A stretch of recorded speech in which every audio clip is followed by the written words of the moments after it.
განათლების ფონდმა 3 წლის მუშაობა შეაჯამა. შეხვედრაზე განხილულ იქნა ფონდის მიერ განხორციელებული პროექტები და აგრეთვე სამომავლო გეგმები. განათლების ფონდმა უცხო ენისა და კომპიუტერის შემსწავლელი უფასო კურსების და მასწავლებელთა პროფესიული განვითარების და მათი გადამზადების შესახებ ინფორმაცია საზოგადოებას მიაწოდა. ერთწლიანი ანგარიში გამოაქვეყნა მასწავლებლის სახლმაც. ორგანიზაციაში ერთდროულად 150-მდე პედაგოგის გადამზადებაა შესაძლებელი. ამ დრომდე გადამზადების კურსები 1771 პედაგოგმა გაიარა.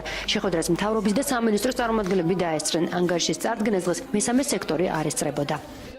ეს არის 3 წლის გაწეული ანგარიში განათლების ფონდისა და 1 წლის გაწეული ანგარიში მასწავლებელთა სახლისა. მე კიდევ ერთხელ აღნიშნავ, რომ მე მნიშვნელოვან წინადადებულ ნაბიჯად მიმაჩნია ბათუმში მასწავლებელთა სახლი.